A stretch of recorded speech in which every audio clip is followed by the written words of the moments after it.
ရှင်နေနဲ့မြန်မာနိုင်ငံမှာပကုစတဲ့ယောဂများကာဝယ်နေနည်းအတွက်ပြည်သူလူထုအခြေပြုဓမ္မရေးဆောင်ရှောက်မှုလုပ်ငန်းကောင်းတဲ့ဖော်နေတာတိုင်းနယ်ပြည်နယ်တချို့မှာစတင်ပြီးတော့ကောင်းတဲ့ဖော်နေခြင်းဖြစ်ပါတယ်စီမံချက်ကိုတော့တကယ်တော့2023ခုနှစ်ကစပြီးတော့အကြောင်းကိုလည်းအိမ်မဲ AR တိုင်းမှာစတင်ကောင်းတဲ့ဖော်ရဖြစ်ပြီးတော့အဲ့ဒီရဲ့အတွေ့အကြုံမူတည်ပြီးတော့ဆရာတို့ပြီးခဲ့တဲ့2024အနေပြီးတော့2025ပေါ့နော်ဒီနေ့မှာမြို့ဆရာတို့ပြည်သူ့ကျန်းမာရေးဖောင်ဒေးရှင်းစေနာစေကမ်းများရှိတဲ့မြို့ဖြစ်တဲ့မန္တလေးမြို့ချမ်းမြတ်သာစီမြို့နယ်မကွေးတိုင်းမကွေးမြို့နယ်ပဲခူးတိုင်းပြည်မြို့နယ်နဲ့AR တိုင်းချန်ကင်းမြို့နယ်မှာရှိတဲ့စေနာစေကမ်းတွေမှာအခြေခံပြီးတော့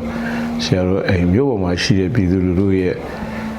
ကုသတဲ့ယောဂများကျန်းမာရေးဆောင်ရှောက်မှုလက်လမ်းမီအောင်ဆောင်ရွက်ရေးဆိုတဲ့ကိစ္စကိုဆရာတို့